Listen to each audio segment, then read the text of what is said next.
ఏపీలో ఎన్నికల వేళ రాజకీయ వాతావరణం హీట్ ఎక్కుతోంది. ఎన్నికల సమయంలో సాధారణంగా రాజకీయ నాయకుల మధ్య విమర్శలు ప్రతివిమర్శలుంటాయి. అయితే వాటన్నిటికీ భిన్నంగా ఈసారి ఓ పత్రికాధిపతిని నేతలు టార్గెట్ చేసుకున్నారు. అయితే ఆ పత్రికాధిపతి సామాజిక వర్గానికి చెందిన వారే ఆయన విమర్శిస్తున్నారు. కుల రాజకీయాలు ఎక్కువగా ఉంటే ఏపీలో ఆ కులం పేరుతోనే తీవ్రంగా విమర్శలు చేస్తున్నారు. పైగా ఆ పత్రికాధిపతి చేస్తున్న రాజకీయాలను తీవ్రంగా విమర్శిస్తున్నారు. తాజాగా టాలీవుడ్ నటుడు, ఏపీ ఫిల్మ్ ఛాంబర్ చైర్మన్ ఓ పత్రికాధిపతిపై చేసిన ఆరోపణలు ఇప్పుడు సంచలనంగా మారాయి. తెలుగునాటి రామోజీరావు అంటే తెలియని వారుండరు. పచ్చళ్లు, పేపర్, ఫినాన్స్ అనే కాంబినేషన్లలో వ్యాపారాలు ప్రారంభించి కోట్లకు పడగలెత్తాడు. అటువంటి రామోజీరావు తెలుగుదేశం పార్టీకి అత్యంత సన్నిహితుడు అనే ప్రచారం ఉంది. ఎన్టీ రామారావు పార్టీ స్థాపించిన తొలి రోజుల్లో ఆయనకు సపోర్ట్ ఇచ్చాడు. టీడీపీ అధికారంలోకి రావడానికి కారణమయ్యాడు. ఆ తర్వాత అదే రామారావుపై అడ్డగోలుగా రాతలు రాశాడు. అంతేకాదు చంద్రబాబు నాయుడు ముఖ్యమంత్రి కావడానికి తెర వెనుక సహాయం చేశాడు అంటారు.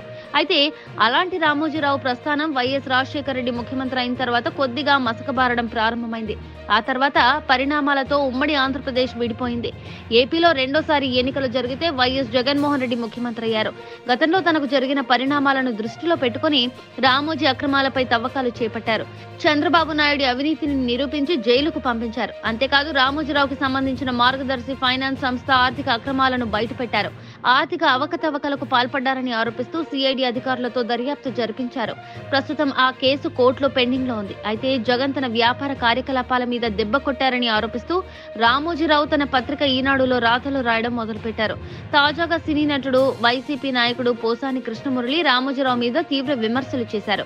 రామోజీరావుకి కులపిచ్చి ఎక్కువని, ముఖ్యమంత్రి స్థానంలో కమ్మ కులస్తులు మాత్రమే ఉండాలని, అది కూడా తన అడుగులకు మడుగులు వచ్చే వారిని మాత్రమే ముఖ్యమంత్రిగా ఉండాలని కోరుకుంటారని సంచలన ఆరోపణలు చేశారు. అంతేకాదు రెడ్డి కులస్తులు, కాపు కులస్తులు ముఖ్యమంత్రులుగా ఉంటే రామోజీరావు జీర్ణించుకోలేడని, అందుకే తన పత్రికలో విషపురాతలు రాస్తుంటాడని ఆరోపించారు. గతంలో ఎన్టీ రామారావును పదవి నుంచి అందించడానికి రామోజీరావు తెర వెనుక కృషి చేశారని ఆరోపించారు. ప్రస్తుతం రామోజీరావుపై పోసాని కృష్ణమురళి చేసిన ఆరోపణలు సంచలనంగా మారాయి. ఎన్నికలకు నోటిఫికేషన్ రాకముందే పరిస్థితి ఇలా ఉంటే వచ్చిన తర్వాత ఎలా ఉంటుందో ఊహించడానికే భయమేస్తోందని రాజకీయ విశ్లేషకులు అభిప్రాయపడుతున్నారు. ఎంత ఎదవ నువ్వు నీతులు ఎట్ట మాట్లాడతావురా? ఎట్ట మాట్లాడతావు? ఫ్రంట్ పేజీలేసి ఏమన్నా పిల్లలు చూస్తా వాళ్ళ పట్టుబట్టి ఇదిగో ఇక్కడ ఇది ఉంది, నా ఘనంగా ఈ ఫోటో చూస్తున్నారు అని ఎవడైనా అన్నాడా? అనుకుంటానే నువ్వే క్వశ్చన్ వేసుకుంటావు. సన్నాసి నువ్వే ఆన్సర్ చెప్పుకుంటావు. ఎందుకంటే జగన్ అంటే నీ కోపం, జగన్ అంటే నీకు ద్వేషం. జగన్ ఉండకూడదు, ఈ సీట్లో ఉండకూడదు, ఈ సీట్లో వేరే క్యాస్ట్ ఉండకూడదు. ఆంధ్రప్రదేశ్లో ఆ ప్రభుత్వం ఎవడంటే మన కంబాడే ముఖ్యమంత్రిగా ఉండాలి.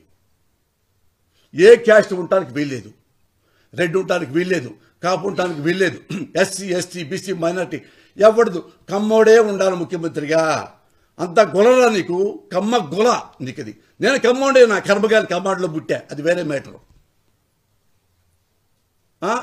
అంత అంత అంత అంత గొల ఉంది. పైగా ఏంది, కమ్మాళ్ళలో కూడా నీ చెంచా నీవు ప్రేమిస్తావే చంద్రబాబు నాయుడు, అతనే ఉండాలా ముఖ్యమంత్రిగా, మళ్ళీ వేరే డుక్కం. ఎంత ప్రేమ అంటే మనోడికి ఈ